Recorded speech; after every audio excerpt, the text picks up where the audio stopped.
الحمد لله نحمده ونستعينه ونستغفره ونؤمن به ونتوكل عليه ونعوذ بالله من شرور أنفسنا ومن سيئات أعمالنا من يهده الله فلا مضل له ومن يضلله فلا هادي له ونشهد أن لا إله إلا الله وحده لا شريك له ونشهد أن سيدنا ومولانا محمدا عبده ورسوله الذي غرس لنا شجرة طيبة أصلها ثابت وفرعها في السماء وقال الله تبارك وتعالى في القرآن المجيد والفرقان الحميد ولا تهنوا ولا تحزنوا وأنتم الأعلون إن كنتم مؤمنين صدق الله العظيم. محترم سامعین کرام، جیسا کہ 2 ہفتے پہلے میں نے آپ سے یہ وعدہ کیا تھا کہ 15 اگست آنے والا ہے، اس کی مناسبت سے ان مجاہدین آزادی کا تذکرہ کیا جائے جنہوں نے ہمیں اس ہندوستان میں انگریزوں کی غلامی سے، انگریزوں کے چنگل سے آزاد کیا. ان مجاہدین کی روداد سنائی جائے اور داستان سنائی جائے اور سوانح سنایا جائے کہ ان کا ہم پر بہت بڑا احسان ہے کہ انہوں نے دین کی خاطر، اسلام کی بقا کے خاطر، دین اسلام کو اور مذہب اسلام کی بقا کے خاطر اس جنگ آزادی کو لڑی اور گولیاں کھائی، توپوں کے سامنے ڈٹے رہے، لیکن ختم نہیں ہوئے. کس کے سامنے؟ انگریزوں کے سامنے.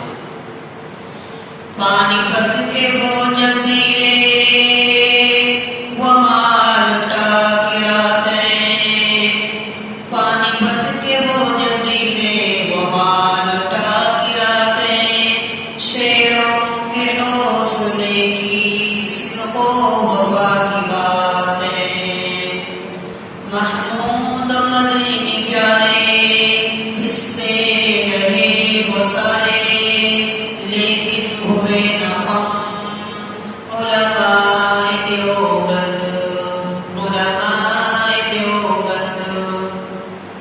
اس بزم جھوم کے دیوانے ہر راہ سے پہنچے یسنا تک، ہے عام ہمارے افسانے دیوار چمن سے زندہ تک. 100 بار سوارا ہے ہم نے اس ملک کے کیسوے پر، ہم کو یہ اہل جنوب بتلائیں گے کیا ہم نے لیا ہے عالم کو.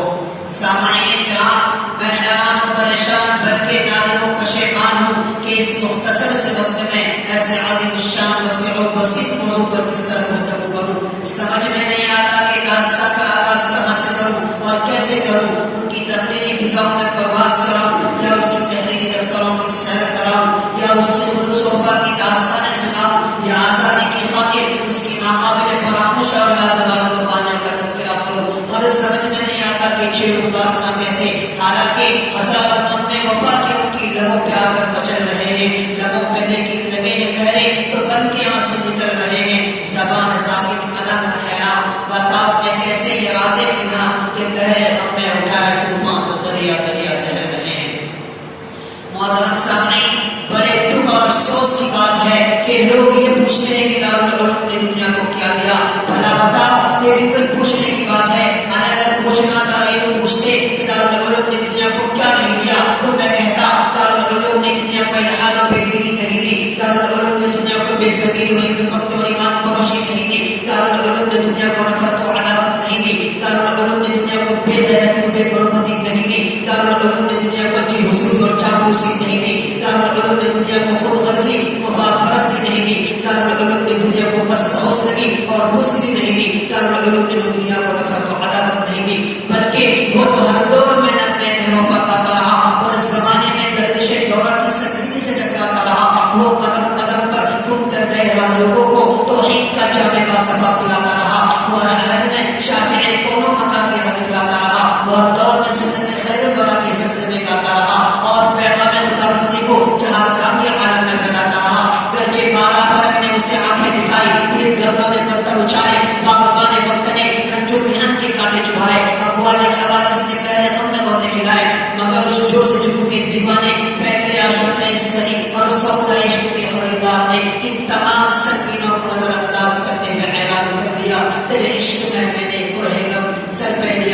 سو، تیرے عشق میں نے کوہ غم سر کر لیا جو ہو سو، عائشہ و عشاء کی زندگی چھوڑ دیا جو ہو سو۔ اے طوفانے تو تیز جاؤ ہمیں سمجھاؤ پر کہ پہلے ہم نے دل کا سفینہ ڈال دیا جو ہو سو۔ محترم سامعین، لوگ یہ پوچھتے ہیں کہ دارالعلوم نے دنیا کو کیا دیا؟ میں دنیا والوں سے پوچھنا چاہتا ہوں، میں دنیا والوں سے پوچھنا چاہتا ہوں، جاؤ اگر تمہیں ہماری داستان معلوم کرنی ہے تو جاؤ افراد کے برپا کیے طوفانوں سے پوچھو، ہماری داستان مالٹا کی کالی کوٹھریوں سے پوچھو، ہماری داستان بالاکوٹ کی پہاڑیوں سے پوچھو، ہماری داستان شادی کے میدانوں سے پوچھو، ہماری داستان چاندنی چوک سے لے کر خیبر تک کی درختوں سے پوچھو، ہماری داستان اسی سرزمین دہلی کی جامع مسجد اور لاہور کی شاہی مسجد کی طرف دیواروں سے پوچھو، ہماری داستان دریائے راوی کی خوشبو کے موجوں سے پوچھو، ہماری داستان افغانستان کی سربلند پہاڑیوں سے پوچھو، ہماری داستان افغانستان کی سربلند پہاڑیوں سے پوچھو، ہماری داستان روس اور ترکی کی برفیلی چٹانوں سے پوچھو، ہماری داستان عالم کے بڑھتے ہوئے گزاروں سے پوچھو، ہماری داستان گلشن کی سرخ بہاروں سے پوچھو، ہماری داستان سیاست کی جھٹکاروں سے پوچھو، ہماری داستان تاریخ مالٹا کی تاریخ کوٹھریوں سے پوچھو، ہماری داستان پھانسی کی فردوں سے پوچھو، ہماری داستان عدالت کے کٹہروں سے پوچھو۔ یہ تمام کی تمام ہماری دیرینہ تعلقات و شناسائی کے قصے بیان کریں گے، کیونکہ واقف تو ہے اس راز سے یہ دار و اصل بھی ہر دور میں تکمیل وفا سے ہوئی۔ لوگ یہ پوچھتے ہیں کہ دارالعلوم نے دنیا کو کیا دیا؟ میں دنیا والوں سے پوچھنا چاہتا ہوں کہ بتاؤ دنیا کو شیخ الہند جیسا امام القائمین کس نے دیا؟ دنیا کو انور شاہ جیسا فخر المحدثین کس نے دیا؟ دنیا کو اشرف علی تھانوی جیسا مفکر مدبر کس نے دیا؟ دنیا کو ہدایت اللہ جیسا مفتی اعظم کس نے دیا؟ دنیا کو علامہ عثمانی جیسا خطیب کس نے دیا؟ دنیا کو مناظر احسن گیلانی جیسا بے مثال ادیب کس نے دیا؟ دنیا کو حسین احمد مدنی جیسا بہتر صدق و صفا کس نے دیا؟ دنیا کو حکیم الاسلام جیسا تذکرہ خود کے بلا کس نے دیا؟ محترم سامعین، کیا یہ تاریخی حقیقت نہیں ہے؟ کیا یہ صداقت نہیں ہے کہ دارالعلوم کے مقدس وطن سے ایسے عظیم الشان ہستیوں نے جنم لیا جس کی ہمت و مردانگی کی قسم فاتحین اقوام کھاتے تھے، جس کی شجاعت و بہادری کی قسم سلاطین عالم کھاتے تھے، جن کی بے نفسی و بے غرضی کی قسم معصوم ملائکہ کھاتے تھے، جن کی عفت و پاکدامنی کی قسم معصوم روشنائیں کھاتے تھے۔ شاہ عبد العزیز علیہ الرحمٰن نے جب جہاد کا فتویٰ دیا اور کہا کہ انگریزوں کے خلاف جہاد کرنا فرض ہو چکا ہے، انگریزوں کی غلامی حرام ہو چکی ہے، اس وقت 1857 کی جنگ آزادی جنہوں نے لڑی وہ دو محاذ میں جنگ آزادی لڑی گئی۔ 1857 کی آزادی جس کو ہماری تاریخ کو مٹا کر جس کا نام غدر رکھا گیا وہ کوئی اور جنگ آزادی نہیں، 1857 کی جنگ آزادی تھی۔ اس جنگ آزادی میں دو محاذ بنائے گئے تھے، ایک امبالہ کی پہاڑ پر لڑ رہی تھی اور دوسری جنگ شاملی کے میدان پر لڑ رہی تھی۔ امبالہ کی قیادت کرنے والے مولانا جعفر تھانوی تھے اور شاملی کی قیادت کرنے والے شاملی کے میدان میں جنگ آزادی کی قیادت کرنے والے حاجی امداد اللہ مہدی مکی رحمۃ اللہ علیہ۔ 1857 کی جنگ آزادی میں 2 لاکھ مسلمان شہید ہوئے، ان میں سے 57,000 علماء تھے، 57,000 ان میں سے 51,000 علماء تھے۔ اور جب 2 لاکھ مسلمان شہید ہوئے تو ظاہر سی بات ہے کہ انگریزوں کو بھی روٹی کھانی پڑی تھی، البتہ ہار ہماری ہوئی تھی، مسلمانوں کی ہار ہوئی تھی، لیکن 2 لاکھ مسلمان شہید ہوئے تو ایسا نہیں ہوا ہوگا کہ انگریزوں کو روٹی کھانی نہ پڑی۔ جب یہ بات وائسرائے برطانیہ پہنچی اور اس کے سامنے یہ بات رکھی گئی کہ جنگ آزادی جو لڑی ہے 1857 کی جنگ آزادی جنہوں نے لڑی وہ صرف مسلمان ہے، تو وائسرائے برطانیہ نے کہا کہ کس طریقے سے ہم ہندوستان میں چین و سکون کے ساتھ جنگ آزادی کر سکتے ہیں۔ تو کہا گیا کہ جنگ آزادی 1857 کی جنگ آزادی کرنے والے کوئی اور نہیں، یہی مسلمان ہے۔ جب تک ان میں علماء موجود ہے، جب تک ان کی مدارس موجود ہیں، جب تک ان میں جیسے جہاد موجود ہے، جب تک ان کے پاس قرآن موجود ہے، اس وقت تک ان کے دل سے غلامی کی دوری کو کوئی توڑ نہیں کر سکتا۔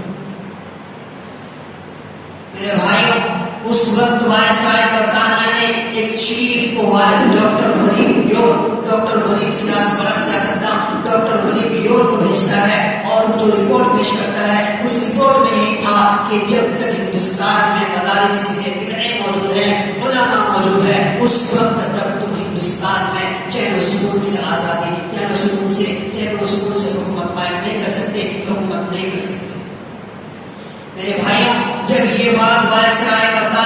وسیع اس وقت انہوں نے رول پاس کیا کہ جتنے بھی مدارس ہندوستان میں ہیں ان تمام کو مٹا دیا جائے، ان پر بلڈوزر چلا دیا جائے، ان تمام مدارس کو نیست و نابود کر دیا جائے، اسکان کر دیا جائے، اور علماء کو جیلوں میں بند کر کے علماء کو دردناک سزائیں دی جائے، ان کو موت کی گھاٹ اتار دیا جائے۔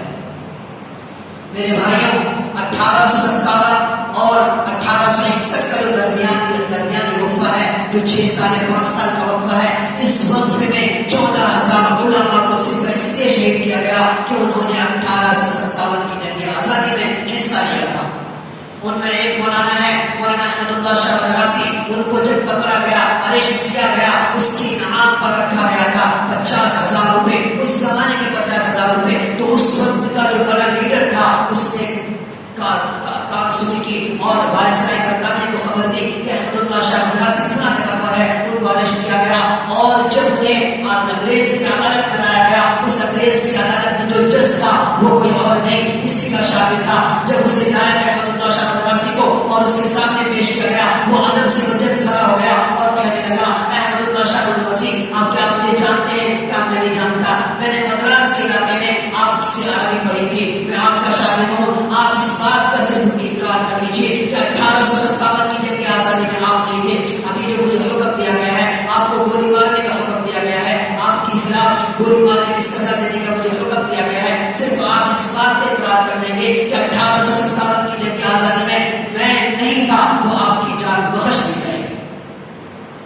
تو احمد اللہ شاہ مدرسی نے کیا کہا؟ احمد اللہ شاہ مدرسی نے کیا کہا؟ جو میں نے اسٹارٹنگ کا شعر پڑھا، لیکن ہوئے نہ ہم کون علماء دیوبند، کہا کہ میں جھوٹ نہیں بول سکتا، اللہ کے نبی کے سامنے اس حالت میں میری پیشی ہو، میں جس کام کے لیے جس چیز کو فرض کر دیا گیا ہم پر کہ جہاد فرض ہے انگریزوں کے خلاف، اگر میں نے پیچھا ہٹ لیا تو میں اپنے نبی کو کیا دکھاؤں گا؟ لہٰذا میں اس بات کا اقرار نہیں کروں گا کہ میں جنگ آزاد 1857 کی جنگ آزادی میں نہیں تھا۔ میرے بھائیوں، اور شکر اس کے خلاف شوٹ کا آرڈر دے دیا گیا، اور بیچ چوراہے پر اس علماء کو احمد اللہ شاہ مدرسی کو بیچ چوراہے پر گولیوں سے بھون دیا گیا، لیکن انگریزوں کے خلاف، انگریزوں کے سامنے ہم نہ ہوئے۔ یہ کون تھے؟ یہ علماء دیوبند تھے۔ میرے بھائیوں، حسین احمد مدنی کو کون نہیں جانتا؟ حسین احمد مدنی وہ ہے جس کے بارے میں شوٹ وارنٹ جاری کیا گیا۔ اس شوٹ وارنٹ میں یہ تھا کہ جہاں بھی حسین احمد مدنی نظر آئے اس کو گولیوں سے بھون دیا جائے۔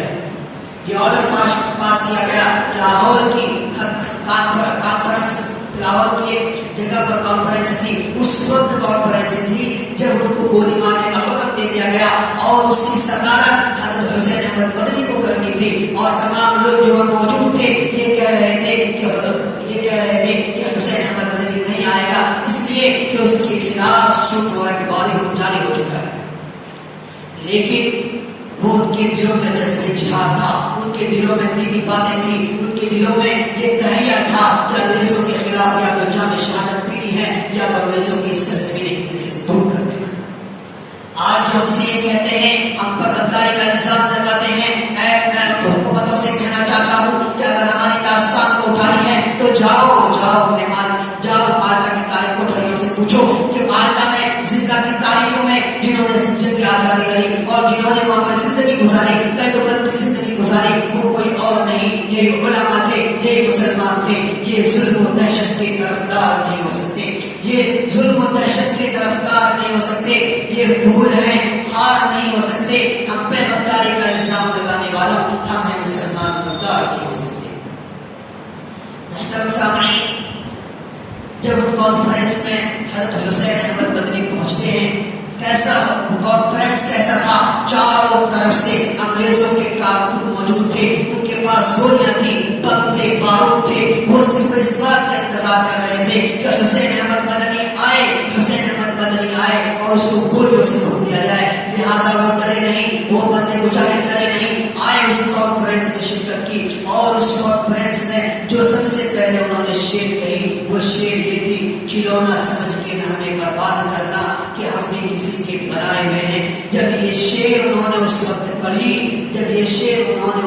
پڑھی تو اس مجمع میں جتنے بھی لوگ تھے آدھا گھنٹے تک 30 منٹس نعرہ لگاتے رہے، اللہ اکبر کا نعرہ لگاتے رہے۔ کون تھے؟ یہی مدارس کے پروڈکٹ تھے، یہی علماء تھے جس کو آج ہم لوگ حقارت کی نگاہ سے دیکھتے ہیں، حقارت کی نگاہ سے دیکھتے ہیں۔ میرے بھائیوں، ایک انڈین آرمی ہماری مسجد میں آ جائے، ہمارے محلے میں آ جائے تو ہم اسے سیلیوٹ کرتے ہیں، کیونکہ یہ انڈین آرمی ہے۔ یہ علماء جو ہیں، یہ حفاظ کرام ہیں، یہ کون ہے؟ یہ آرمی آف آل ورلڈ ہے، یہ آرمی آف آل ورلڈ ہے، یہ آرمی آف گاڈ ہے۔ کون ہے یہ علماء اور مفتیان کرام؟ یہ آرمی آف آل ورلڈ ہے۔ کیوں؟ اللہ تبارک و تعالیٰ نے فرمایا، میں حدیث کے حوالے سے اور قرآن کے حوالے سے بات کہہ رہا ہوں، اِنَّا نَحْنُ نَزَّلْنَا الذِّكْرَ وَإِنَّا لَهُ لَحَافِظُونَ، کہ ہم نے قرآن کو نازل کیا ہے، ہم اس کی حفاظت کرنے والے ہیں۔ تو بتاؤ، جس کی ذمہ داری اللہ نے لی ہے، اور وہ ذمہ داری اللہ تبارک و تعالیٰ ہندوستان میں آ کر، دنیا میں آ کر نہیں دے رہے ہیں، بلکہ اللہ تبارک و تعالیٰ اپنے بندے سے دے رہے ہیں۔ حفاظ کرام کو پیدا کر رہے ہیں، علماء کرام کو پیدا کر رہے ہیں، مفتیان کرام کو پیدا کر رہے ہیں، اور اس سے یہ کام دے رہے ہیں، قرآن کی بچاؤ کر رہے ہیں۔ اس وقت جب 1857 کی جنگ آزادی میں جب ڈاکٹر سیاست کا ڈاکٹر ہولی بیور نے یہ رپورٹ پیش کیا کہ سب سے پہلے یہاں کے علماء کو ختم کیا جائے، مدارس دینی کو ختم کیا جائے، تو دلی کی سرزمین پر 1000 مدارس تھے، لیکن 1861 تک وہاں پر ایک بھی مدرسہ نہیں تھا۔ اس 6 سالہ وقفے میں 6 سالہ وقفے میں تمام مدارس کو بلڈوزر چلا دیے گئے، تمام مدارس کو مسمار کر دیا گیا۔ یہاں تک کہ شاہ عبدالعزیز علیہ الرحمٰن کا جو مدرسہ تھا، مدرسہ رحیمیہ، اس پر بھی بلڈوزر چلا دیا گیا، اور 3 لاکھ قرآن کے نسخے کو جلایا گیا، 3 لاکھ قرآن کو جلایا گیا۔ تو میرے بھائیوں، میں کہہ رہا تھا کہ ہندوستان میں ایک آرمی آ جائے تو ہم اسے سیلیوٹ کرتے ہیں، لیکن ایک اور ورلڈ آرمی، ایک آرمی آف گاڈ آپ کی نظر سے گزرتا ہے تو آپ اسے عزت کی نگاہ سے دیکھنے کے باوجود تذلیل کی نگاہ سے دیکھتے ہیں، حقارت کی نگاہ سے دیکھتے ہیں، اور کہتے ہیں it is failure, it is failure man, it is failure boy, کہ انہوں نے زندگی میں کچھ نہیں کیا۔ خدا کی قسم، یہ آرمی آف گاڈ ہے، اللہ نے انہیں یہ اعزاز دیا ہے، علماء کو، حفاظ کرام کو یہ اعزاز دیا ہے کہ جب ان کی موت ہوتی ہے، حفاظ کرام کی موت ہوتی ہے، تو جو کیڑے مکوڑے ہوتے ہیں ان کے جسم کو ٹچ بھی نہیں کرتے، یہ ان کا اعزاز ہے۔ اور دنیا کا کوئی بھی انسان مر جائے، کوئی بھی انسان مر جائے، 3 دنوں سے پیٹ بھر جاتا ہے، لیکن ایک حفاظ کرام مر جائے، میں نے اپنے آنکھوں سے دیکھا، گجرات کی سرزمین پر میں تھا، اس وقت ایک بچی کا انتقال ہو گیا، ڈوب کر انتقال ہو گیا، وہ حافظ قرآن تھا، 3 دن اس کی لاش نہیں ملی، پتہ نہیں تھا بچہ کہاں انتقال ہوا۔ 3 دن کے بعد اس کی لاش ملتی ہے، کہاں؟ ایک ندی کے پاس ملتی ہے، ایک کنارے میں ملتی ہے، تو اس بچے کا چہرہ یوں ہی چمک رہا تھا، گویا کہ ابھی مر رہا۔ ہو سکتا ہے کہ علماء کے پاس پیسے نہ ہو سکتا ہے کہ حفاظ کرام کے پاس پیسے نہ ہو، لیکن اللہ تبارک و تعالیٰ نے وہ اعزاز دیا ہے، وہ اعزاز دیا ہے جو دنیا میں کسی کو نہیں دیا گیا۔ آپ کہتے ہیں اس کو تذلیل نگاہ سے دیکھتے ہیں، میرے بھائی بتاؤ، جس کو اللہ نے اعزاز دیا ہو، جس کو اللہ تبارک و تعالیٰ خطاب کر رہے ہو، اولئک حزب اللہ، یہ میرے لشکر ہیں، ایک انڈین آرمی پہلے تو ہاتھ اٹھا دے کہ انڈین گورنمنٹ اس کی اچھے اڑا دیتے ہیں، اس کو اب قید و قتل کی سزا دیتے ہیں، لیکن بتاؤ ایک علماء جو آرمی آف گاڈ ہے، جو آرمی آف آل ورلڈ ہے، جس کو اگر تم حقارت کی نگاہ سے دیکھو گے، تذلیل کی نگاہ سے دیکھو گے، وہ علماء جنہوں نے تمہیں آزاد کیا اور 1857 کی جنگ کی آزادی لڑی، اور اس سے پہلے بھی لڑنے والے علماء تھے، آج بھی حکومت پر، آج بھی اگر دین پر کوئی آنچ آتی ہے تو سب سے پہلے بیدار ہونے والے، سب سے پہلے بیدار ہونے والے کوئی اور نہیں، یہی مدارس کے علماء ہیں، جس کو آپ اور ہم حقارت کی نگاہ سے دیکھتے ہیں۔ میرے بھائیوں، بہت افسوس کا مقام ہے، بہت افسوس کا مقام ہے کہ وہ اللہ جو خالق کائنات ہے، جس کو انہوں نے کہا کہ ہماری آرمی ہے، یہ ہمارے حزب اللہ ہے، اس کو حقارت کی نگاہ سے دیکھتے ہیں۔ تو میرے بھائیوں میں کیا کرنا چاہیے؟ ہاں، حقارت کی نگاہ سے دیکھنی چاہیے، لیکن افسوس کہ وہ علماء جو دین کی خاطر جب دین کی بات آتی ہے تو پھانسی کے پھندے پر چڑھ جاتے ہیں، لیکن خم نہیں ہوتے۔ ابھی جو میں نے آپ کے سامنے چند باتیں پیش کی، دریائے راوی کی خوشبو کے کونوں سے پوچھو، ٹامسن اپنی کتاب میں لکھتا ہے، یہ انگریزی مورخ ہے، یہ کہتا ہے کہ دریائے راوی جو ہے، دریائے راوی، اس دریا میں 1857 کی جنگ آزادی جنہوں نے لڑی تھی، جو علماء تھے، اس دریائے راوی میں سور کے کھالوں میں علماء کو بند کر دیا جاتا تھا، اور اس دریا میں پھینک دیا جاتا تھا، اور اس دریا میں جب پھینکا جاتا اسے گول ہو کر نشانہ بنا دیا جاتا۔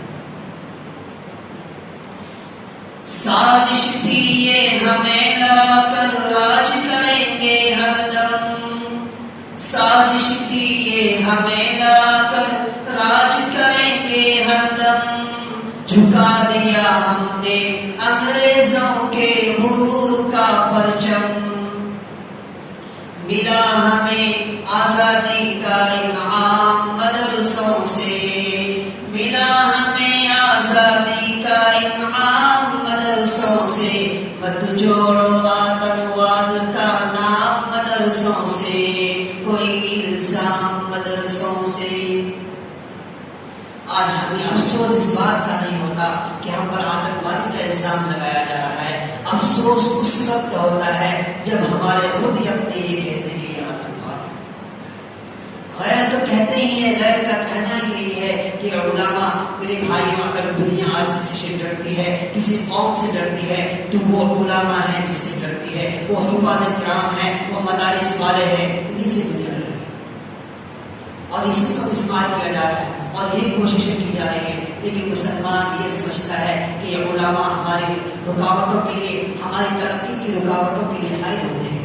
ہم ترقی کرنا چاہیں، علماء حائل ہو جاتے ہیں۔ بتاؤ کون سا ایسا عالم ہے، بتاؤ کون سا ایسا مفتی نظام ہے، کون سا ایسا حفاظ کرام ہے جو اس منبر پر بیٹھ کر یہ کہہ رہا ہو کہ یو پی ایس سی کرنا حرام ہے، آئی پی ایس بننا حرام ہے، ایم بی بی ایس کرنا حرام ہے۔ کوئی بھی مفتی عالم ایسا نہیں کہہ سکتا، کوئی بھی حفاظ کرام ایسا نہیں کہہ سکتا، کوئی بھی عالم دین ایسا نہیں کہہ سکتا۔ ہاں اتنا ضرور کہتا ہے کہ اپنے بچے کو ان کی امداد بنے۔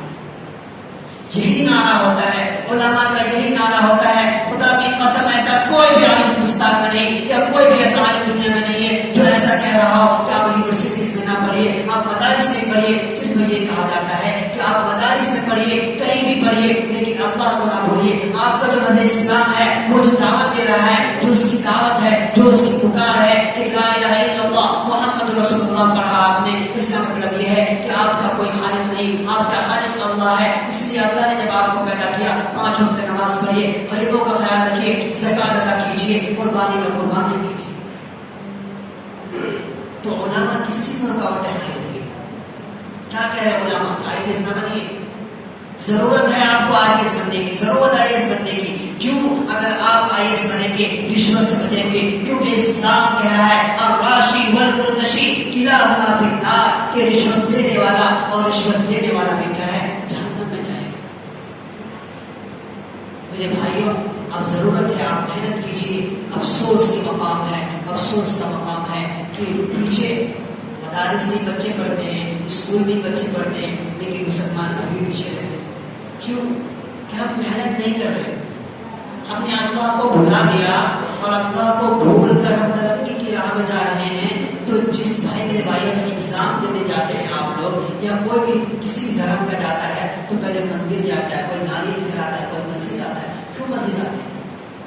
کہ ہم میں ہماری طاقت اتنی نہیں کہ ہم یو پی ایس سی کو کریک کر سکیں، ہماری اندر یہ طاقت نہیں کہ آئی پی ایس بن سکے، ہماری اندر یہ طاقت نہیں کہ آئی ایس بن سکے۔ اس ایگزام کو دینے کے لیے جا رہے ہیں، اللہ ہماری مدد فرمائے۔ کیا جب جاؤ گے کبھی مدد فرمائیں گے؟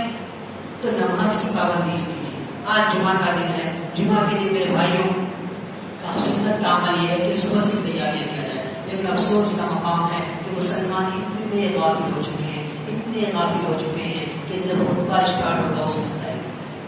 یہ علماء جو باتیں کرتے ہیں آپ کے سامنے، چاہے کوئی بھی علماء جو باتیں کرتے ہیں، میرے بھائیوں یہ آپ کو لگانے کے لیے کہ آپ ہر میدان میں آگے بڑھیے، ہر میدان میں آگے بڑھیے۔ لیکن افسوس کا مقام ہے کہ ہر میدان میں آگے بڑھنے کے بجائے پیچھے ہٹ گئے۔ بھائی جس فیلڈ میں ہیں آپ، اس فیلڈ میں آپ اچھے طریقے سے کام کیجیے۔ آئی ایس کی تیاری کر رہے ہیں، آئی ایس بنیے آپ، اس گول آپ کا گول وہی ہونا چاہیے اور کوئی نہیں۔ لیکن یہ بھی ہونا چاہیے کہ اللہ کا جب مسجد پکار رہا ہوگا تو مسجد آ جائیے۔ خدا کی قسم آپ کا 10-20 منٹ اگر صرف ہوگا، لیکن اس 20 منٹ میں جو اللہ کو یاد کریں گے اور 2 گھنٹے میں جو چیز آپ کو حاصل کرنا تھا، اللہ تبارک و تعالیٰ غیب سے آپ کے ذہن میں ایسی بات ڈال دیں گے کہ آپ 2 گھنٹے کے کام کو 1 گھنٹے میں کر لیں گے۔ اللہ تبارک و تعالیٰ ہمارا خالق ہے۔ میں نے اس سے پہلے بھی یہ بات کہی تھی کہ اللہ تبارک و تعالیٰ نے جو چیزیں ہم پر عائد کی ہے نا، جو چیزیں عائد کی ہے وہ ہمارے نقصان دہ نہیں ہو سکتا، کیونکہ وہ فیوچر کو بھی جانتا ہے، پاسٹ کو بھی جانتا ہے اور جو چیز آنے والی ہے جو ہو رہی ہے تمام چیزوں کو جانتا ہے اور کب تک دنیا کو قائم رکھنا ہے. تو وہ جس کے سامنے فیوچر ہو پاسٹ بھی ہو پریزنٹ بھی ہو وہ ہمارے لیے برا کیسے سوچ سکتا ہے؟ تو اللہ نے جو ہمیں احکام دیا ہے ہمیں اس کی پابندی کرنا چاہیے. علماء جو بیانات ہوتے ہیں اصلاح معاشرہ کے جو بیانات ہوتے ہیں اس میں کوئی اور بات نہیں ہوتی, صرف یہی بات ہوتی ہے کہ اللہ تبارک و تعالیٰ نے جو احکامات دیے ہیں آپ اپنی زندگی میں جس فیلڈ میں جا رہے ہیں جائیے لیکن اپنے اللہ کو نہ بھولیے, اللہ کو نہ بھولیے, اللہ کو نہ بھولیے. تو ہمیں چاہیے ہم اپنا کاروبار بھی کریں, بزنس مین بھی بنیں, آئی ایس بنیں, آئی پی ایس بنیں, ایم بی بی ایس کریں, ڈاکٹر بنیں, جو بھی بننا ہے میرے بھائی بنیے. یہ آپ کے لیے اللہ تبارک و تعالیٰ نے اجازت دی ہے. ایسا نہیں کہا کہ آپ یہ نہیں بن سکتے, یہ نہیں بن سکتے, جو بننا چاہے بنیے لیکن یاد رہے کہ اللہ کو نہ بھولیے. تو علماء کرام نے جنگ آزادی لڑی اور اسی سرزمین ہند میں ہمیں غدار کہا جاتا ہے. اور افسوس کا مقام تو یہ ہے کہ لوگ اپنے آپ کو مسلمان جو ہیں تاریخ کو نہیں پڑھے, تاریخ کو بھلا دیے گئے تو اپنے آپ کو بھی غدار سمجھ رہے. میرے بھائیوں یہ ہندوستان جو ہے نا ہم نے ایسے ہی آزاد نہیں کیا. آج بھی اگر آپ سرزمین دہلی جائیں تو انڈیا گیٹ پر جو مجاہدین آزادی کا جو نام ہے اس میں 80% نام کن کے ہیں؟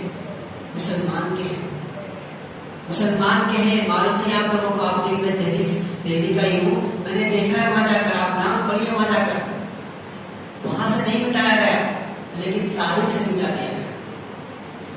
میرے بھائی میں آپ لوگوں سے دعا کا تو آپ لوگوں سے یہ کہوں گا کہ علماء سے جڑیے. دیکھیے دوستی اچھی ہوگی تو کام اچھا ہوگا. اچھے دوست جہاں سے علم حاصل ہو, جہاں سے فائدہ ہو, دوستی وہی کرنی چاہیے. تو اس لیے بڑے بزرگوں کا قول ہے کہ علماء سے دوستی کیجیے, علماء سے دوستی کیجیے, حفاظ کرام کا ادب کیجیے. خدا کی قسم ایک واقعہ آپ کو سنا دوں. حسین احمد مدنی جب جنگ آزادی لڑی گئی اور اس وقت 1957 میں ہندوستان آزاد ہوا تو اس وقت بعض علماء ایسے تھے جو یہ چاہ رہے تھے کہ ہندوستان کو اور پاکستان بنایا جائے, اور بعض علماء کا یہ کہنا تھا نہیں حصہ نہیں کیا جائے بلکہ ایک ہی رہا جائے, ایک ہی رکھا جائے. اس میں حسین احمد مدنی اس بات کے قائل تھے, مولانا ابوالکلام آزاد اس بات کے قائل تھے کہ ہندوستان ایک ہی رہا جائے, اس کو الگ نہ کیا جائے. تو اس وقت کا ایک سرکردہ انسان تھا اور جب اسے معلوم چلا کہ حسین احمد مدنی اس بات کے قائل ہے کہ ہندوستان کا 2 ٹکڑا نہ ہو, تو وہ آدمی آیا اور اس نے حسین احمد مدنی کی اس نظریے پر, صرف اس نظریے پر اس کے سامنے ننگا ہو کر ناچ کیا, اس کو تذلیل کرنے کے لیے. اس کی جو تذلیل ہوئی تو ہوئی, علماء کی تذلیل کرنے کے لیے کیا کیا, وہ ننگا ہو کر ناچا. لہٰذا وہ اس بات کا قائل تھا کہ اس دیش کا حصہ کیا جائے اور وہاں جانے کا قائل تھا. لیکن جب وہ سرزمین پاکستان پہنچتا ہے تو وہاں کے اوباش قسم کے کچھ لڑکے اس کی ماں بہنوں کی عزت اس کے سامنے لوٹتے ہیں, اس کے سامنے لوٹتے ہیں اور اس کے سامنے ہی کہتے ہیں کہ اپنے بھائی اور اپنے والد کے سامنے ناچو, اور ننگا نچایا جاتا ہے. اور جب وہ ہندوستان لوٹتا ہے اور حسین احمد مدنی سے کہتا ہے کہ مجھے معاف کر دیجیے, آج جو میں نے اس دن جو میں نے آپ کے سامنے یہ معاملہ کیا تھا اس کی سزا اللہ تبارک و تعالیٰ نے مجھے یہ دی کہ میرے سامنے میری ماں بہنوں کی عزت لوٹی گئی, میرے سامنے میری ماں بہنوں کو ننگا نچایا گیا. تو کہا کہ میں نے تو اسی وقت معاف کر دیا تھا, لیکن جب علماء کی توہین کرو گے, علماء کی توہین کرو گے جو ہر وقت تمہارے فائدے کے لیے, ہر وقت مذہب اسلام کو بچانے کے لیے ہر وقت کھڑا رہتا ہے, جب اس کی تذلیل کرو گے تو اللہ تبارک و تعالیٰ تمہیں معاف نہ کریں گے. کیوں؟ اس سے پہلے بیچ میں نے بات کہی کہ انڈین گورنمنٹ آرمی, اگر انڈین آرمی اگر کیا ہے بھائی اس پر کوئی آنچ آتا ہے, اس کو کوئی تھپڑ مار دیتا ہے تو انڈین گورنمنٹ اسے سزا دیتی ہے. تو علماء کرام, مفتیان نظام, حافظ کرام جو ہیں یہ کون ہے؟ یہ آرمی آف گاڈ ہے, آرمی آف خالق کائنات ہیں, آرمی آف آل ورلڈ ہے. کیوں؟ اس لیے کہ حدیث کریمہ میں آتا ہے کہ جب دین مدارس کی طلبہ جب طالب علم کے حصول کے لیے نکلتا ہے تو فرشتے اس لیے کیا کرتے ہیں, پر بچھا دیتے ہیں. مچھلیاں ان کے لیے دعائیں کرتی ہے, سمندر کے جو جانور ان کے لیے دعائیں کرتی ہے. تو دعائیں کس کی کر رہی ہے؟ کہ کون ہے یہ؟ آرمی آف خالق کائنات ہے, آرمی آف آل ورلڈ ہے. تو یہ چاہیے کہ علماء کی بات مانیں, علماء جو ہے اس پر عمل کریں اور صرف علماء کی بات پہ نہ رہیں. یہ بات کیا بھائی خالی علماء کی بات پہ عمل کرتا ہے؟ نہیں، آپ خود سے بھی دین حاصل کیجیے، خود سے بھی دین حاصل کیجیے۔ اللہ تبارک و تعالیٰ کی ٹھیکیداری سے علماء کو نہیں دے دیا کہ بھائی علماء ٹھیکیدار ہے دین کے، نہیں، آپ دین کا علم حاصل کیجیے، اپنے بچوں کو مدارس جو مکاتب ہوتے ہیں مکاتب میں بھیجیے، تو قرآن کا علم دیجیے۔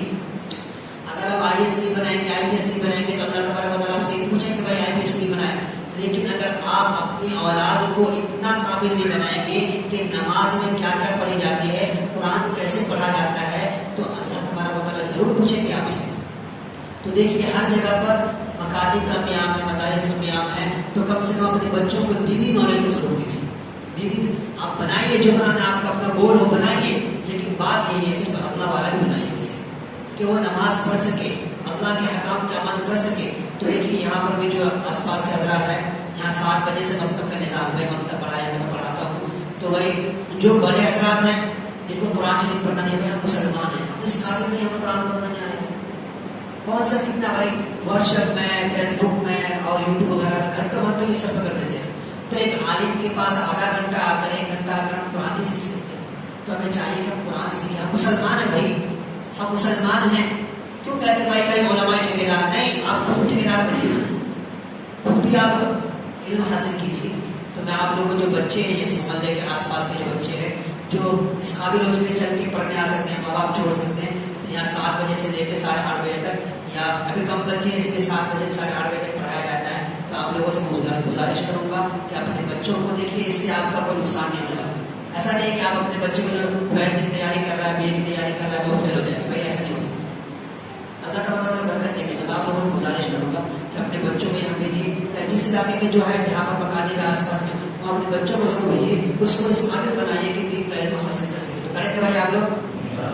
ٹھیک ہے بھائی، یہاں پہ بچوں کو بھیجیے جو اس محلے کے ہیں، انشاءاللہ اچھی تعلیم دی جائے گی۔ اور ایک بات اور خاص میں آپ لوگوں کو کہ مکاتب میں اگر بچے پابندی سے پڑھتے ہیں، ان کے اندر سب سے بڑی چیز آتی ہے نا، شجاعت و بہادری آتی ہے۔ یہ جو میں نے آپ کے سامنے باتیں کر رہا ہوں، میں اپنی تعریف کے لیے نہیں کہہ رہا ہوں، ایک اسکول کے بچے کو بات کرنے کے لیے کہیے تو اس طریقے سے بات نہیں کر پائے کیونکہ اس کا ڈر رہتا ہے۔ لیکن الحمدللہ آپ اپنے بچوں کو مدارس ایک مکاتب میں بھیجیے، وہاں جو پروگرامس ہوتے ہیں اور وہاں پر جو بچے ٹائم دیتے ہیں تو اس کو اس قابل بنایا جاتا ہے کہ کسی بھی اسٹیج میں کھڑا ہو کر ایک دم